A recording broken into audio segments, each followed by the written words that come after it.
Podcast for the Common Folk feature presentation. Welcome to Podcast for the Common Folk by the Common Folk. We got a special guest today, Justin Rogers. Welcome, Merle. What's on? How you doing? Thank you, buddy. It's nice to be here on my first ever interview, I guess you'd call this. Yeah, I mean, you're my first interviewee, and it's actually pretty awesome. You know, I've tried to, you try to reach out to other people, but everybody, all these rich folks got managers nowadays. So I'm talking with some, suit, trying to get an interview with some, glorified hillbilly, and finally I get to talk to some people, some regular people face to face, and it makes the process just so. Yeah, exactly. Nobody wants to fucking talk or connect anymore. Everybody they don't like it. Yeah, no, exactly. Everybody just thinks about themselves. They don't want to help other people grow. Saying nothing, not one thing at all. And I get that. So, all right, I'm gonna be honest. All right, so I first found you out about 3 weeks ago. I saw your Old Town Road remix. I love that shit. Yeah. You started. It was the nice chorus. You were getting on your tractor, walking around all cool and shit. I'm like, all right, this is a cool guy right here. And you started spitting bars, and I was just like, okay, we got to get this guy on. I'm getting it. I started getting into all that country rap stuff back in high school.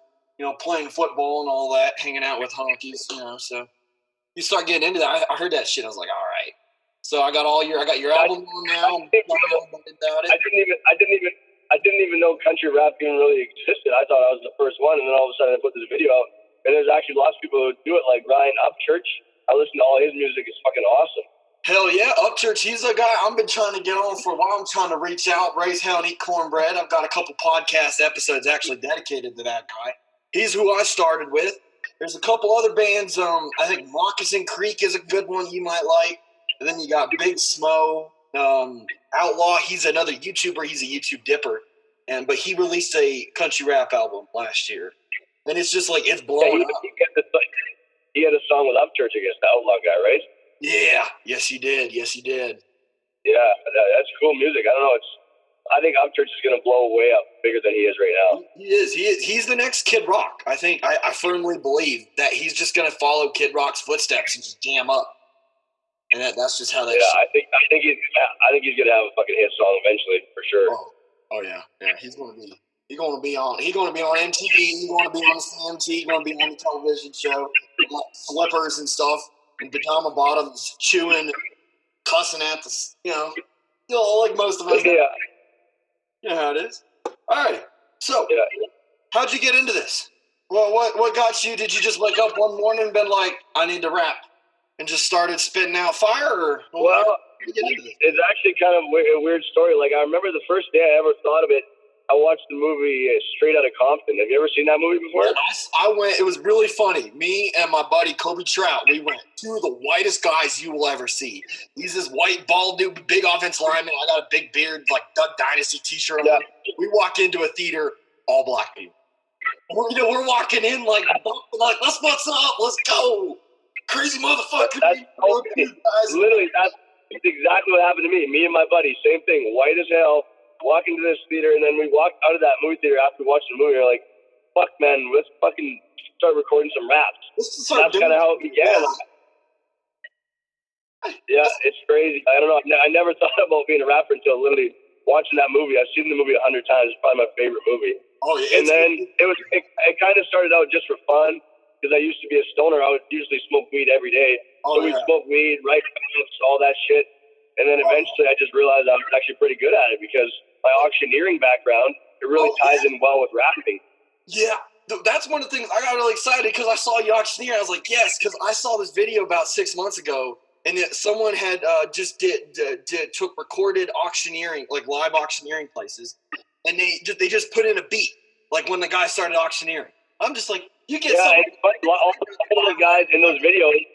All those guys in those rapping videos are all friends of mine because the auctioneer community is so small, so we all know each other. The guy who made that rap video, his name's Rhett Parks, and he goes to the auction competitions with me, and he started all that shit. He fucking got some fucking DJ to put a beat to his rap, and it blew the fuck up, and they called him the rap god. I love that shit. I'll have to get. It was crazy. we gotta get you guys all on here. We gotta start spreading that out because people are gonna start getting scared. All them LA rappers are gonna start being a little bit on the fringe now that we get auctioneers guys coming in spitting fire at like 1,000 words a minute. You can't even keep up. I practiced because my dad's an auctioneer, my grandpa, my brother were all it's all in the family. So I practiced for so long at my auctioneering, and the practice for auctioneering is actually similar to rapping because you're talking really fast and clearly, and it's kind of the same thing. So it just goes together well. It's the same thing, except you're talking about women, weed, and booze, or you're selling prices for selling cattle by the pound. Yeah. Yeah, it's all content shit. I love it.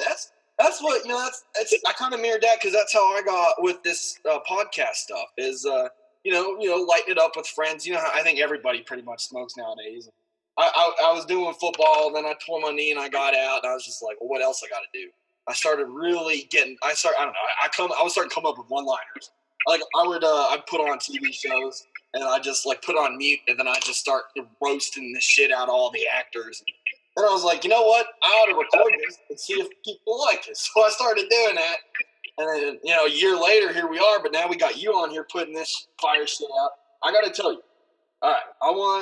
I did listen to your music. And I wanted to tell you my favorite just to prove to you. Because I know there's a lot of people out here that they just, they don't. There's a lot of fakes out here. But I want to let you know that I genuinely like listening to shit. I do want to say I love the favorite song I like is Just Do It. You got off your Dude, Where's My Smart Car? Okay, yeah, I don't think many people have even heard that one, yeah. No, I see, I go through, I try to listen to them all because, I'll be honest, I start off like hating K-pop and all that shit, but then now I'm sitting there going through my playlist and I got like Mongolian metal, African tribe music on, and it's just like, you know what, whatever shit I bump to anymore, I'm like, I like it, I'll listen. So I'm going through all this, I'm like, all right, I shower tunes cranking. I'm trying to listen to the words. But see, that album's really good. You got, I think I got Money Train, Badass, of course. Gotta have a song called Badass. Yeah, Yeah, fucking right. I did that mixtape probably like 6 months ago, and then this country thing is the first country thing I've ever really done, and I think I really like this. So from now on, I think I'm gonna stick to that country lane. It's kind of a cool different lane of people. Yeah, and it's like you can branch out too, but it's like when you look at some of the best artists, like the only artist to win Entertainer of the Year 5 times in a row was a country artist. That's my man Hank Jr. right there. It's like you look at some of these people seeing real success. They got country involved. It's like Kid Rock, one of the best rappers out there, Hit Kid. And it's like Upchurch is coming out. He paved the way. And you have some Colt Ford, Big Smo, Cowboy Troy. Back with Big and Rich, they were doing a bunch of shit, and it's really paving the way. And then not only that, but you throw an auctioneering guy in there, an auctioneering country boy in there that knows the life and can rap about it just as quick. Dude, it's going to be scary. Exactly. It makes a lot of sense. Like, for me, I never really, I knew the country lane makes sense, but I just didn't really like country music. That's my only issue with it. And I'm starting to listen to these more type of guys like Upchurch, and I'm like, wow, this is definitely something I could get into. Yeah, it's definitely it is. And I respect that. I got a cousin back on our farm in Pennsylvania, and he doesn't. He's like all heavy metal, all grunge, Rob Zombie, Marilyn Manson type of shit. Not a single country. Yeah. It's like, you know what? That's how it is. But you mix like a little bit of country with rap. It's like, oh, it's the perfect melody.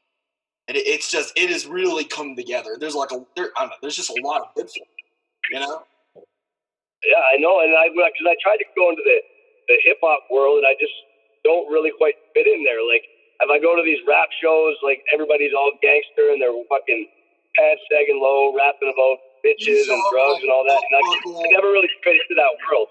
Yeah. Oh, I totally feel you. That's how it was. Going to, you go to a couple honkies' houses down here, and I'm from southern New Mexico, so I'm right near the border and stuff. But I'm all heading to buddies' houses in the hood.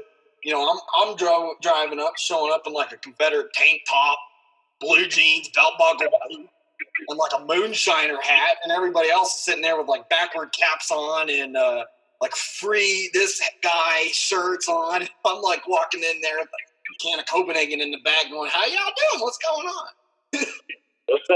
Sore thumb. Well, you know how that is. Okay, let's see here. So I got a couple questions for you. First of all, first and foremost, the most important question I ever ask anybody: are you a steak man? Do you like eating steak? Oh, fuck yeah. Well, we have cattle, so it's pretty much, you got to fucking eat steak. We have a deep freeze full of T-bones. That's all we eat down here, pretty much. That's music to my ears. I never asked that too many people, but then all of a sudden I go to a Longhorns one time with a buddy of mine, and he didn't eat steak. I was like, "You're going to a steakhouse and you don't eat steak? What the hell's wrong with you?" Okay, so my next question is, Yeah. how do you take your steak? Medium. I don't like that. I don't like the medium rare shit. But I don't really like that much blood on it. I like it cooked pretty good. My girlfriend likes the rare shit. I don't know how she eats it. Yeah, no, that's fair. It depends on the place, because some places they can do like a medium rare or a medium, and they can do it all right.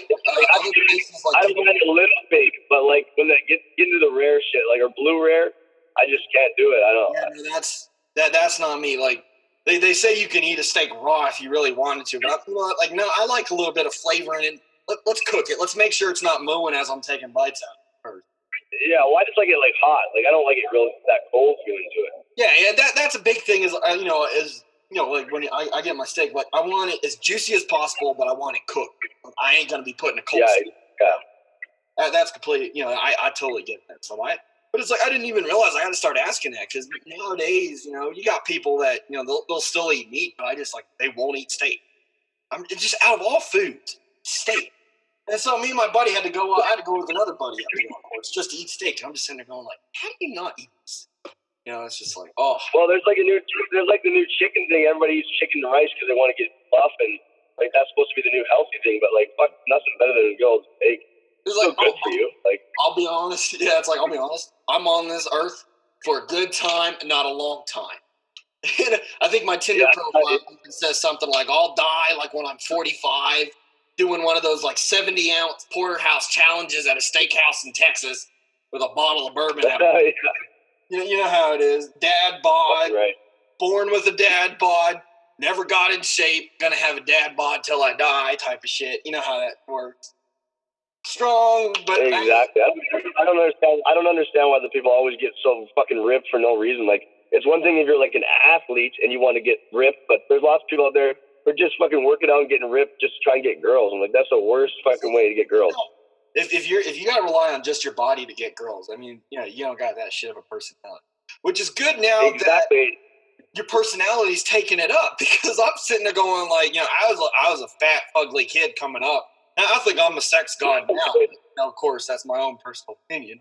But I'm coming out now with an attitude, and it's like, hey, I'm getting more chicks than half these dudes who sit here, styling their hair and their bods and stuff. So it's like, hell yeah, let's go. I go to a beach, I wear a shirt on. That's just how I roll.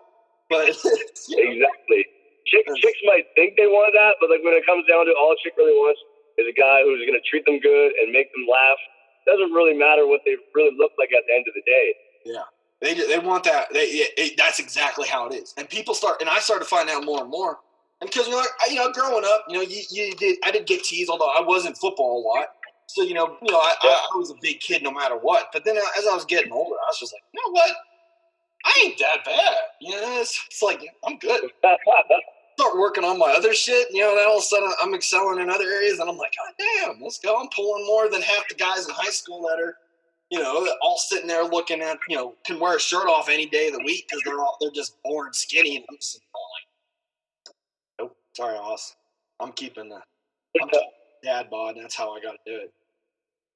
So, do you see yourself, like, is this what you want to do coming up? Or is this kind of just like a side biz you got going on? Like, you thinking, like, you want to tour and stuff and, like, get big and coming out? Or? Well, what I do is we do this family auction company, and I really like that, but my true passion lies within the music. But I don't know really, like, I want to go on tour, but I have a family, so I don't really want to tour all the time. Like, my goal is probably to be able to go tour, let's say, 2 months of the year, have a successful, profitable tour a couple months of the year, have a big festival in my hometown. Like, I'm not in it to be fucking crazy A-list famous. Like, I just want to be able to make some money and make music as much as I can. Share it with the people. And that's the best way you do it. Because if you start exactly. famous or nothing, you ain't going to get there. But if you're doing it because you want that joy, and let's be honest, most of us do it for the money now, but if you're striving for the money, you end up getting pretty successful and stuff. And that's exactly respectable, because I got a lot of family, we got some people with health problems, and, I can't always, be away too far from home for that long, So it's like, but like going out, like that's perfect. 2 months, take a month or two, and then maybe do some festivals. Like my goal was to always like be kind of like a summer tour, and then like like do an Oktoberfest festival somewhere, do a like each holiday, kind of like do something special somewhere, and so it's not exactly corn, but like I get a month or two of corn, and then a couple of the big gigs coming out throughout the year. Yeah, exactly. And then, like, if you go on a tour for a couple months, your family can come with you and join the tour, right? Exactly. That's how it is. I'm sitting here like a lot of these guys, like, no, I just go. It's like, now I'm like, I'm sitting there going, like, me and my brother have always wanted to go to places, and I'm sitting there going, like, we're eating, like giant chilies and places and touring around, and it's just, and I was a traveler. Growing up, my grandmother drove me across country everywhere. I enjoyed that. So now when I mix in the tour, and I'm always going to like national parks and shit, and then and then I'll go tell a few jokes for 30 minutes to a drunk crowd, make some good tips, and then go buy some bud from a shady dealer outside the gas station and drive home. Yeah. Okay.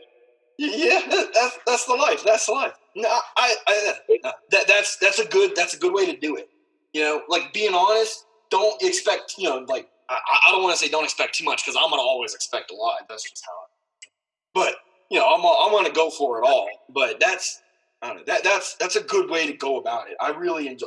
I like hearing that because not too many people do that. A lot of people, they're all in it for they go into the fame, the money, or they're just in it for the money and stuff. But you got people that just like, this is what I want out of this, and it just. Well, yeah, exactly. And I just want to be able to fucking take care of my family, make enough money to set up my kids, right? Like that's.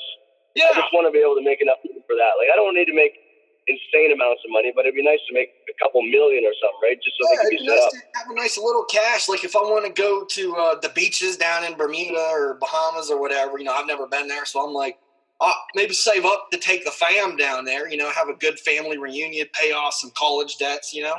Like that. That's kind of what I want. Like I'm going to use it to help more people than I am going to use it for myself. But of course, with money comes big trucks, bigger guns. Yeah, I don't care what I don't care about any of that material shit. The only reason I want money is so my family will always be eating as long as they can. That's my plan. I don't really spend money on anything except music. Like that's pretty much it. Yeah, that's where I go. I got music. I have let's see here. I think I got. Yeah, I think I do Hulu. I watch some TV shows. I'm a big game person. But other than that, I don't even. I bought one of them gaming consoles. I have an Xbox, I think. And it's like I don't play it.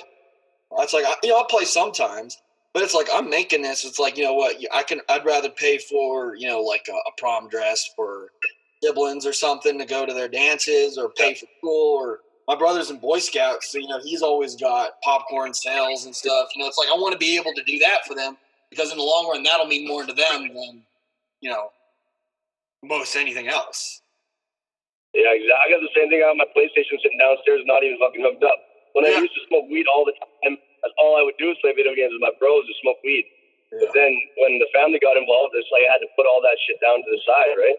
Yeah, and it's like I sit there growing up thinking like, oh man, this is all I want to do. But then I start, looking at the responsibilities, and you start picking up more. And it's like, well, that's almost what you want to do more. Like you get more joy out of going out and helping your pops doing something, or just visiting, keeping up appearances, than you do playing on some video game. And I mean, I'm still every now and then I'll still play. I ain't gonna be complete, just sourpuss towards all that. Yeah. But it's like really finding what you want to do and then enabling this. And I think that's just becoming comfortable with the adult life. As much as I hate to say that, that's becoming comfortable and wanting to make sure the responsibilities you get done are done. And that's just once you achieve that, you're good. You got so many people that you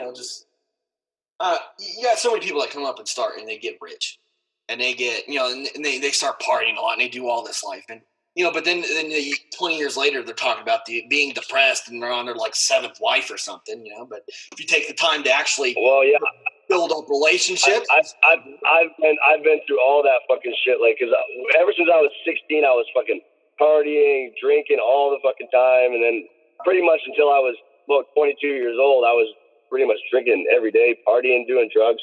I don't know if you've seen my Welcome to Westblock video when I was homeless. Did you see that one? I did see it. I haven't listened to it yet. I just saw it this morning because I was on looking at your other video, but I just saw you have the Welcome to Westlock because I saw it on your Instagram. And I have it queued up. Because that was that today was my most viral video still, because it went viral on Reddit because people were making fun of me pretty much. Like, it's kind of weird.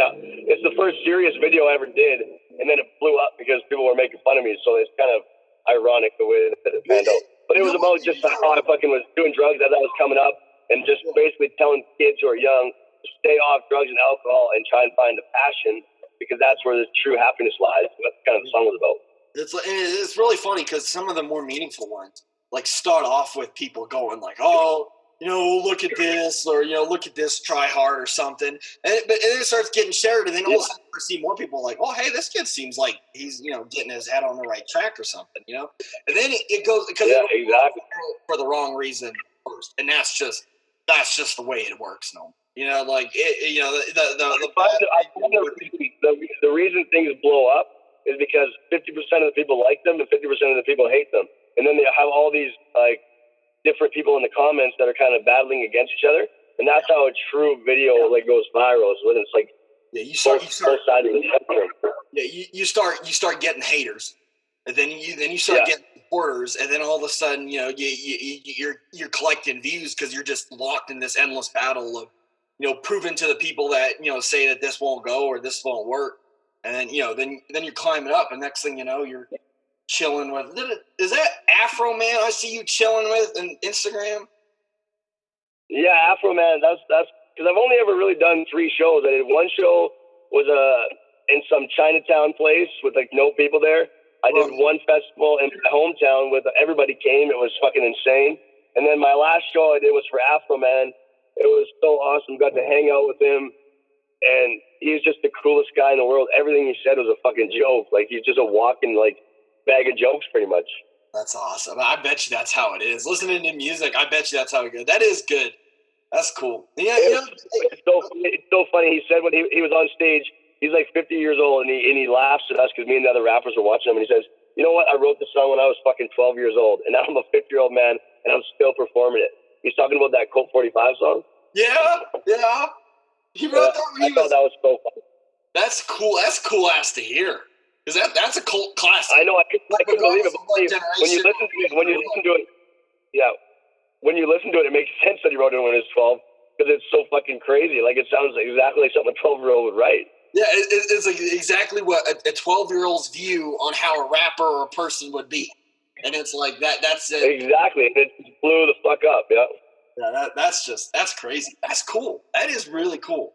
I'm trying to get some of the Duck Dynasty people on here and stuff too. And I've met some cool people along the way and stuff. That is cool stuff. You gonna do some more, you think? You gonna come up and do a little bit of stuff? You gonna go around the USA a bit, you think?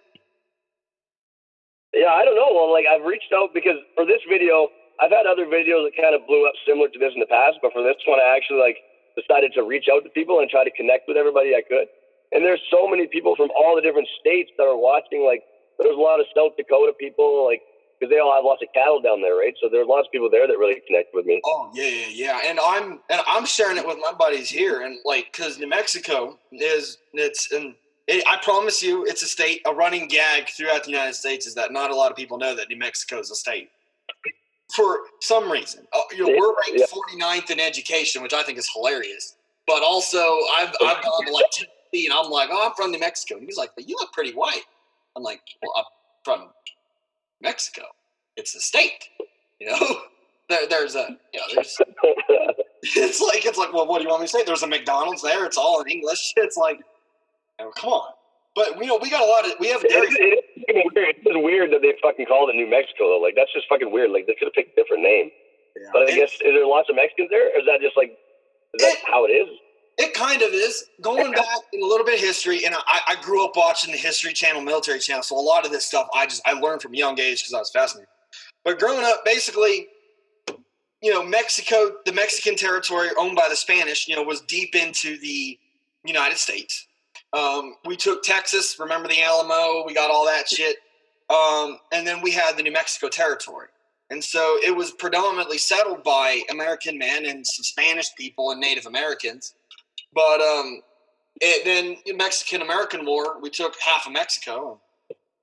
And then we gave most of Mexico back, but Mexico kind of stayed around. There's a couple small civil purchases that I think, that bought some pieces of land.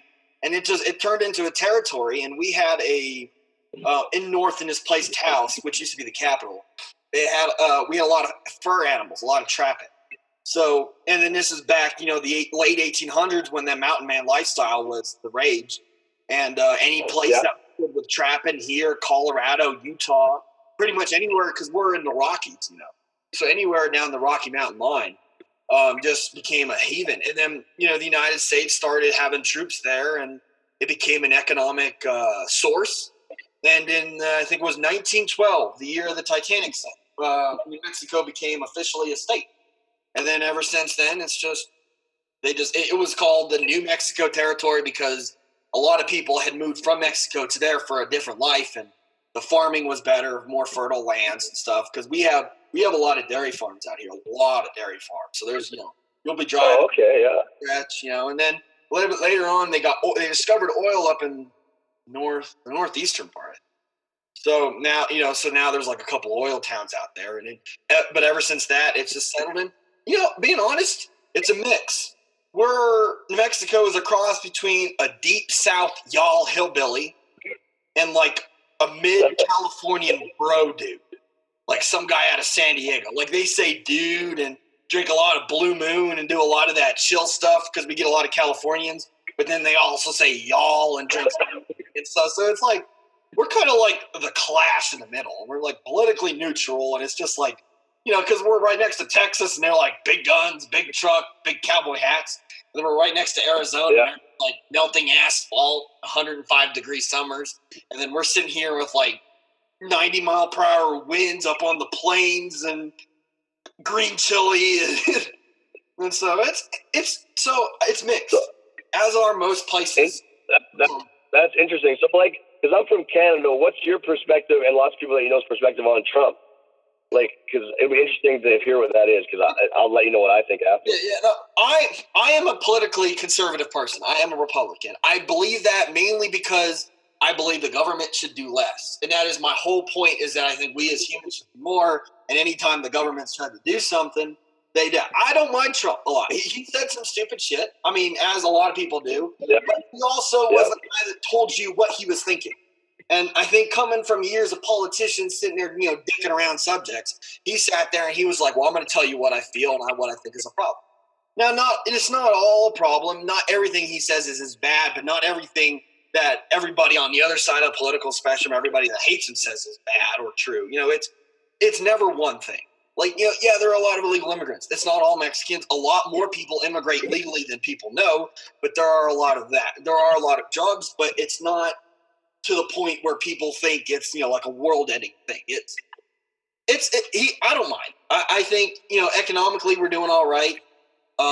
He could obviously, but that's my opinion, and I respect other people's, but growing up, it was like, I was going to help. I don't think the government should. That's my. Yeah, exactly. I'm exactly you. I heard Texas is like really economically booming, though, is it not? Yes, it is. Yeah. Like I saw they started doing sales at used cars. If you buy a car, you get a free shotgun.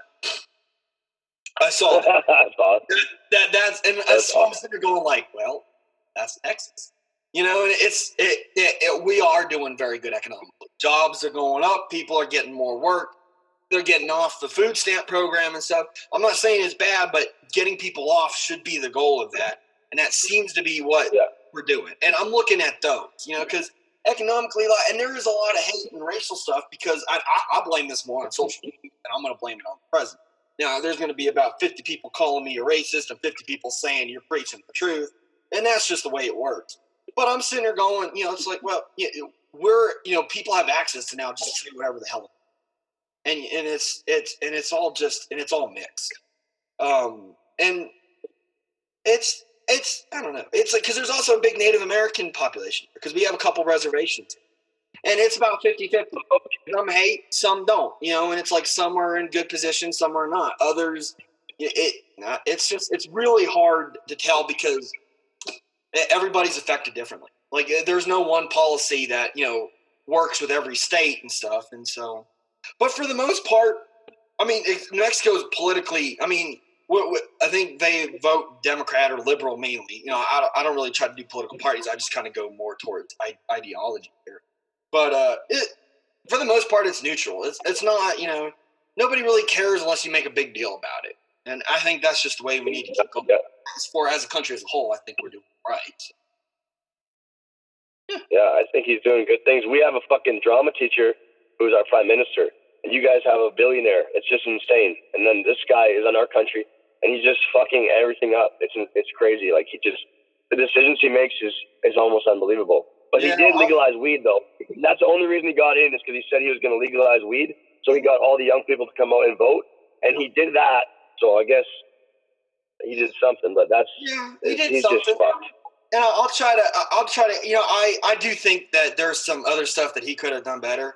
I won't try. I don't try to know too much. I haven't looked into Trudeau too much, although I do understand that a lot of people have given me that same response, thinking that he does a lot for the cameras, but it doesn't necessarily help the country as a whole, from what I was told. So, that would make sense. And I do think, although that was something that was on the budget now, is because they're legalizing weed. I think we got like 14 states now. And that was something that someone asked Trump. Trump was like, you know what? I mean, and I'm sitting there going like, yeah, tax it. Give some of that money to the teachers and whatnot. Start putting that back into the system. And I mean, yeah, it's a brilliant plan. Like there's fucking $1 trillion business. Like they might as well do it, right? Might as well. I think that's just the way. I think that's honestly the way we're going. And now I've seen a lot of people, and I'm starting to take a lot because especially as of late, New Mexico had a big problem with opioid addiction. And I've seen a lot of people really battle and get off opioids through marijuana. And so, and I know I came off as like a hillbilly comedian. Everybody's like, oh yeah, of course, the stoner bearded guy is over here sitting there going like, yeah, woo weed, but it's like, I've seen it help a lot of people. And I think that just like as a country, we should, really start looking into what we can use that for and, putting that out there. I think that that's one thing I do know about Canada. Although Colorado's legal, so if I ever am in need, it's just like a 4-hour drive up north across the border to hit up a dispensary or something. Yeah. Oh, cool. I don't really know if it's good or bad, but it's just like economically it makes the most sense. Like if the entire country was smoking weed, I'm pretty sure nobody'd be fucking working, but I don't know. That's probably how it would be working too. Ain't nobody gonna be doing shit. Everybody would just be sitting up watching fucking Netflix, eating munchies. Yeah, Netflix, all the streaming channels, all the movies, all the video games would be going up. All the people in the food industry would be hooked on like crack cocaine because they'd be pulling like 24/7 at McDonald's year round. Because everybody's exactly. That's like, but hey, it would. I do think though that legalizing it definitely benefits the cattle company. Because in Colorado, people are going more for the meats and stuff, and buying that gives people the munchies, and so beef sales in Colorado gone up exponentially since doing that, and that's being wow, that's amazing. I never thought about that. Yeah, everybody wants to eat fucking way more. I think that's like I said, I don't mind it. We could be using it for stuff. I also one of the big things I've looked at for arguments for all this is. A lot of people want to go for hemp tree or hemp paper and kind of stop cutting trees and stuff. Which, after a while, I think if you want to create a good balance and stuff too, but I don't think people realize like how many trees we have and like how logging companies based. And I'm sure I've been to Canada a few times, and I got some cousins up in Maine and along the northern New York coast and stuff. So I'm kind of influent. Although Alberta's moreover, which I would assume would be. Is it plainsy, or how would you describe the terrain? It's just all prairies, like Alberta, Saskatchewan, Manitoba is just flat land. Nice. That I bet you this. Yeah. I like that. That's real Kansas type shit right there, which would make it perfect, ideally, for cattle. So that makes sense and stuff. But and then also cattle grain farming. Yeah. Oh yeah, that's a big thing. I love driving through there, like going through Kansas. Boom, the same thing as that. It's just nothing but flat grassland, and a lot of people are sitting there going like, "Oh, that Jesus," they don't understand how far you can see. That's a big thing. A lot of my family comes from you, and that's all Appalachia, Ozarks, and mountain this, But they come out here and they don't understand. You can see for hundreds of miles. It's just exactly. I take that for granted how fucking awesome that is sometimes. Oh, I know. I did too, because I was sitting there going like, "Oh, I want to be in the woods. I like all that." But then I'm starting getting there, and I'm realizing that you can't. You don't have that big of a line of sight, which makes hunting easier for them. Because I'm sitting here over here looking at a deer, trying to judge if it's a mile or 2 miles away. And when you're looking at a deer on the East Coast, you're probably 30 yards from it. And so it's like, if anything, we're the more expert marksmen because we're the one with the longer rifles out trying to go out and get them. That's a big thing. Yeah. So, as a question, do you guys have a coyote problem or any kind of like wolf type problem with your cattle? Well, we have a ranch that's like 4 hours north of our place, and it's pretty much like 20 quarters of pretty much just bush. And then we sometimes have a bit of a wolf problem up there, but there's guys who we hire to go trap wolves. Right. So that kind of helps the problem a little bit, right? But what about you guys? We got coyotes. And in the dairy farm, we get lots of coyotes that go in for the calves. So, and if you ever want to look this up, it is some of the greatest. Put donkeys out there. Oh, man. Donkeys will fuck a coyote up. It is. Coyote gets close. That donkey gets ready. I watched a donkey kick a coyote's jaw. Like, goddamn. It is a sight. Sometimes you have to go out hunting because other time there are big packs. Also, there's a bit of a wild boar problem in the northeastern part, and that's not really. And they get into packs and they'll like run through and they'll kill calves and stuff, seeing them as competition, I guess. So a lot of times that you have to go up there, and the game warden usually they have like a huge event. And about 30 people volunteer, and you go up in helicopters and rifles, and you just start shooting boar and take what you want. What do they have? So wild boars kill the fucking calves? Oh yeah, they'll come. Because what do they do? They attack them?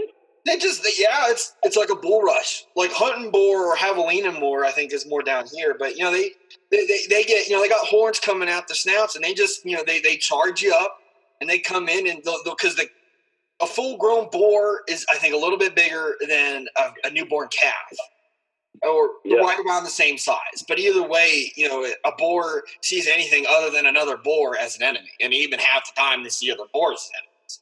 So, but they'll come bowling through fences and see calves, and they'll come rolling in, And then, of course, the coyotes will trickle in afterwards to try to pick up the dead carcasses or see what the aftermath is. So, exactly. Donkeys and. Nobody messes with donkeys. Boars, coyotes. It's like you see these big canine predators that, you have to hunt with guns. You stick a jackass out there, and all of a sudden it's yeehawing, and everything's staying away because that jackass, and they'll go after them. It's not even like a reactionary thing. Like if a donkey sees a coyote, a donkey will chase it down. And it is the greatest shit to see. Everybody's sitting there going like, it's truly nature at its finest. We don't have very many donkeys here. Do you guys have lots of donkeys there, like that you use for like different purposes? Yeah, donkeys, mules, and the hybrids. Being out here in the Mexico, especially southern New Mexico, is a big desert where we have the top of the Chihuahuan Desert, and then going into Arizona and is the Sonoran Desert. So you need animals that can survive longer on less water and are more durable and heat resistant. Because another thing is the heat. You're out there sometimes and it's like 120 degrees. And it's just not a damn sun, not humidity. It's just hot. And no humidity is nice. But then after a while, you're out there and it's just like, you can get sunburned in the winter. High elevation. And then in the summer, you're up like 4,000 feet. And then in the summer comes 110, 120 degree days. And this is like weeks. not a single damn cloud, just dry bone, nothing. So you have to have animals that can, horses all right, but you have to take care, and even the cows, require a lot of maintenance with that. But donkeys usually, you give them a watering hole and you can feed them something once a day, and they're pretty much low maintenance. They thrive in the heat, which is why there seems to be a lot more down here, just because that, like back in the day, they wouldn't even use it. They would just be riding on donkeys. Like realistically, you see a lot of cowboy movies, and most of the time, it's about 50-50 anymore. They a lot of them would ride donkeys and mules and stuff, or at least have one or two with them. What do you guys do with the cattle when it gets really hot? They just stay outside and they just give them water? They build big shade. It's kind of like it's almost like they build big metal roofs. It's like a garage type thing, and it's not an indoor nothing. They put up long areas of metal roofs, and the cows will all come and sit there and usually sleep all day. And then early in the morning and late at night when the sun's down, dawn and dusk when the sun's down and it's cooler, they'll head out, and that's when they'll feed. That's usually when they do a lot of work. It's really funny because out here, watching farmers, the farmers are out there working at night. You see I love looking at them. People on giant tractors with their lights on out tilling a field because you can't do it during the day. Like it's too hot. Like no matter what, and you do some work and you have to keep up, but a lot of the work just comes in the morning and at night because the heat just gets relentless. And so, usually there's a good period from about, I'd say 11 to about 4 in the afternoon, and nobody's outside. The cattle are all just sleeping and chilling, so, and it after a while, you get used to it. I don't mind it too much. I love snow. We don't get a lot of that. We don't get a lot of rain or too much. So anytime we get any kind of weather other than wind, it's a big deal. Because right now we're in our spring season. It's windy as hell. Like I'm talking, you buy a new trampoline for your kids, you leave it in your backyard, it's gone in 3 hours. Somebody 3 doors down is sitting there going, "Hey, we got a new trampoline, courtesy of the wind." I'm talking whole toy. Holy fuck, that sucks. 6 feet tall. Just giant dead plants uprooted, being blown across the road, blocking doors, hitting cars shaking. Driving down the highways, driving up because I make the drive. It's about 2 hours from my hometown to where I'm at right now. And driving down, we have several big valleys that you go down into. I've seen 18-wheelers be blown across 2 lanes in the bottom of those valleys, and it's just like they're going down, and all of a sudden you see a gust hit. You see dust go by, and you just see an 18-wheeler. And it's just like, oh, nope. I'm usually going down 90 or so, hitting jackrabbits because they're annoying as shit. And I'm seeing an 18-wheeler get blown across the lanes. And I'm just like, follow the rules of the road, buckle up my seatbelt, my hands on the wheel. It's some insane-ass shit, I tell you. And, at least you guys don't get fucking winter for 4 months of the year when you got minus 40 Celsius. I don't know what that is Fahrenheit. And then icy roads. Yeah. People are terrible drivers. I went to college for a bit. I still do. I do some online college, and I went to an engineering college because I thought I was smart. I do think I am smart, just not in that exact sense. But there was a while when I was converting.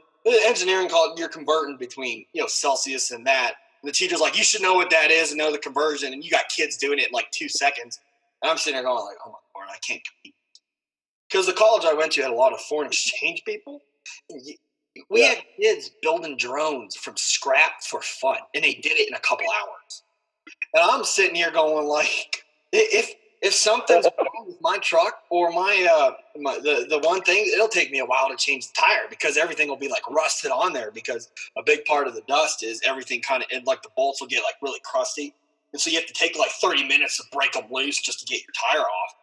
It's so I'm sitting here, brute forcing life, and they're sitting here building shit, making life easier. It's just just give me a degree in something, that's respectable. But other than that, I'll leave the rocket science to y'all and Elon Musk. So I'm out of here. So how did you start the podcast thing? What inspired that? I got kicked out of college for a semester. Well, not kicked out, I left. And it was just family problems or stuff. And I was going through a lot. I was contemplating, like, I was doing everything from being a train driver to just being a truck driver because I said I like driving, And for at the idea at the time, like, I just wanted to work. Like, I just wanted like a job to go to every day, money to come back, like I just wanted to work. Like I didn't want to do too much. But we're watching some show on, I don't remember what show it was, but I'm sitting there with a couple buddies in the living room watching on a Saturday afternoon or something. And I'm just sitting there thinking, and then they do something, and I just start I just started commentating. And it's just like they would do stupid shit, and I'd just be like, oh, yeah, and I'd make jokes and, very, like, in-the-moment insult-type stuff. And then I made a little joke about something, a history thing, and then the guy was like, you did you see that from a comedian or something? I was like, no. He's like, oh, that's pretty funny. And I'm sitting there going, I was like, oh, I guess it is kind of funny. So I started, thinking about what I could do. And I had no problem talking in front of people. I could talk in front of crowds all day long. That was not, I was 2 years old. Instead of partying with the kids, I was talking to all the drunk adults, Now, whether I was talking trying to get sips of their cans of beer when I was 2 or talking because I enjoyed their company more, well, that's, what, I won't answer that. But I started really enjoying it. And I took a minute. I'll get some stuff or some, weed or something. And, I'll just sit there and I'll be out. I'll do some tobacco. And I'll just relax. And I'll just start thinking about common things and kind of turn them into jokes and reading them to myself and thinking about funny scenarios. And so I found out, podcasting. I figured out how to do that. It took me like a month to come up with a name. I was just like, what do I want to do? It's like, I just want to go out there and bullshit. So at my first podcast, I went out there and I started bitching about homeowners association and people mistaking chocolate chip cookies for oatmeal raisin cookies. And I'm a big oatmeal raisin, which is what started this. Because I went on a rant on Snapchat one day, going out yelling like, oh, just because they got raisins and oatmeal in them doesn't make them any less of a cookie. If anything, they're healthier. Then I was like, I take that, I put that into like a 20-minute recorded dialogue session. I put that out there. Maybe people will listen to it. And then I started doing that, and as soon as I started telling people, everybody's like, oh, hey, that's good, that's what, that you would do well for that. And I started getting a little bit of encouragement, and then it was hard. It's, going about a year, there were certainly some times where it was like, I'm going back to school, screw all this shit, but I don't know, anything that I really cared about, everybody told me not to quit, even if they were the ones saying I should quit this podcast, but they would always tell me that if you truly care about something, don't quit, don't stop. Just keep going, which is what got me through football and got me through a lot of things. So I wouldn't stop. Week to week, sometimes I'd miss a week and I'd do that. I try to get specials on the holidays, and just week to week, I'd be talking about random ass shit. And I started putting that out there, and then my views started going up, and I was just like, all right. And I started getting some compliments, and here I am a year later, conducting my first interview to probably one of the greatest rappers that'll come up. I'm gonna be honest. Auctioneer is that's gonna be a huge base for you. I look forward to seeing you up there at the Grammys. Of course, I'll be there too. I'll be announcing that shit. That's my goal. I want to be one of those guys announcing like the Oscars. I'm not even gonna dress up. I'm gonna be driving out there like on a lawnmower onto the stage in like LA. White beater shirt, pajama bottoms on, hair wild, beard out. Well, what you need to do is you start needing to make some like video content for Instagram and Facebook and shit like that. Do you put this podcast on video? Yeah, I don't yet. I do have. I just started a YouTube page. It's called Podcasters. I don't have any videos on it yet, or channel for the common folk, I think is what I call it. And I'm gonna. I think I got one video on there that I accidentally uploaded like 4 years ago, playing a video game. But other than that, I don't even know. See, I've been trying to get it out of there. Yeah, just do exactly what you're doing right now, but just fucking point a video camera at you, right? Because I feel like some days, like, I can really hammer through a joke, and then just like turn at the camera, stare at it, like a lot of visual cues. And then I've always been interested in doing just like little skits, like little 1 to 2 minute videos of just random ass ideas. Like my leading one I want to do is like how to argue or how to debate, because anymore, especially back when Trump first took office, that was everybody was fighting everybody. So I'm sitting there, like a 2-minute video of me yelling at some super liberal guy, and then like halfway through having like my watch buzz, I'm like, oh, hold up, beer 30. And then taking like 30 seconds of silence of just me and the guy sitting there drinking a beer, and then like go right back to arguing and stuff. And it's like fun little, just little videos that, you don't have to, it's not a huge dedication to watch, but something that could be shared and make, ideally make someone's day. So that's what I got. Exactly.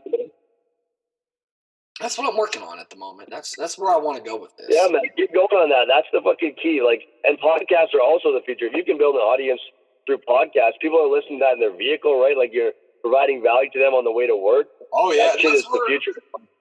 Yeah, that's where I get that's where I get a lot of my viewers from. Is a lot of people telling me, "Oh man, I'm coming home from work after a long day," or I've had people tell you like, "Oh, cleaning houses at night or something. I just put your shit on, dude." That's amazing. So I really, I've had good and bad episodes out. I feel like I am trying to get better, but I just like anymore.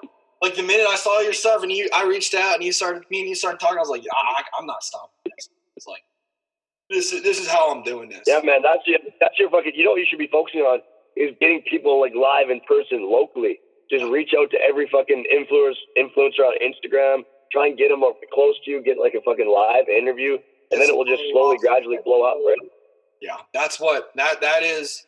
I'm gonna write that down. Thank you. That'll help. That's what I'm always taking advice and stuff, and I'm always rolling. And yeah, that's what I want to do. That because like I feel like I can also better do stuff live, like do a little bit of both. Get some good talks in, and then go out there and just like randomly interview people coming out of a Krispy Kreme and asking if they're having a good day.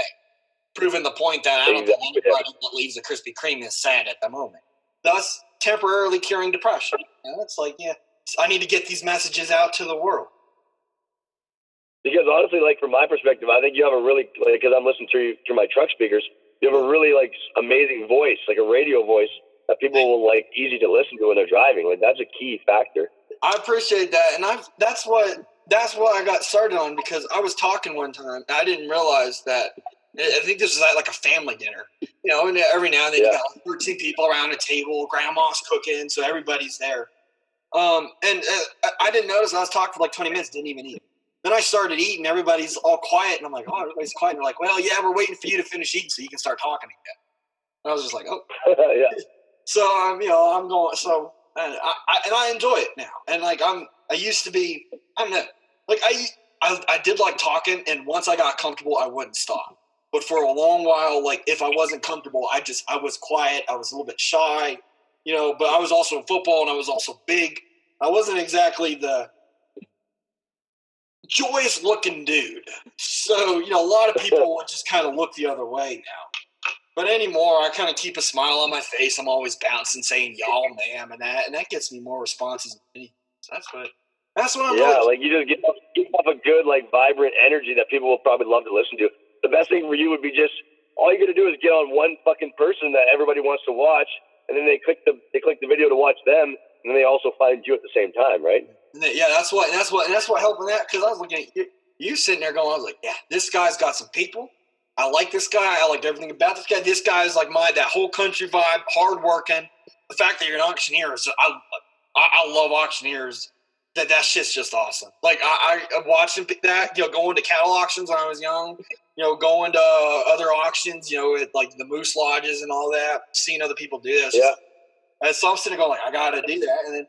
And you got yourself a good little fan base. Your fans see you, me, my fans see you and me, and then we're going on. And I keep doing it. Exactly. That's the key. Collaboration, especially for your business too, collaboration is fucking key because everybody's fans looking at you, right?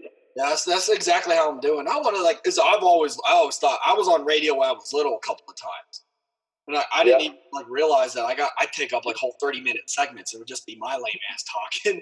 Everybody's sitting there going, "You weren't even talking about the show yet." I'm just sitting there, the one talking about it, and so I didn't realize after a while. And when I got into this podcast, I recorded my first one. I was editing. I was sitting there, and I thought back to that time when I actually did that radio show. I remembered how much joy that was. And so I'm sitting there going, if I can find something, because a big thing anymore is a lot of people coming with depression and not happy with themselves. And it's like, if I can find something that I truly like to do and I can do it, this is it. This is what I want. So, I'm going to keep at this, get a couple radio shows. My goal for the podcast is it to be just like where everybody goes to bullshit. So like and it's going to be everybody from past presidents to rock stars to social media, identity people, the personas, just going just randomly. Like everybody once a week comes to the podcast of the common folk to bullshit and talk about what's on. It's like, that's how I'm going to keep this going. I feel like, especially in today's day and age, we need more of that easy listening stuff. Not politically charged, not real aggressive, just smooth sailing, bullshitting about, I don't know, everything under the sun. Yeah, fucking right, man. That's how it works. Here. Alrighty, well, we pretty much covered everything I've got for you. I really appreciate you coming on here. Thank you for that. I will be. Yeah, man. Thank you for having me. This is lots of fun, buddy. It was good meeting you. Thank you for listening. Very special interview. Justin Rogers, give him a huge shout out. Thank you for coming on to our show. Go check him out. He's an auctioneer. He's a cattle guy. And he's a rapper now. Go give his stuff a listen. His stuff's out on iTunes, Apple Music, Spotify. He's gone on YouTube. Go give him a look. Give him a listen, give him a shout out. Always tell your friends, give us all a look. We got some more big things coming at you next week. Stay tuned. Thank y'all for listening. Have a God blessed day.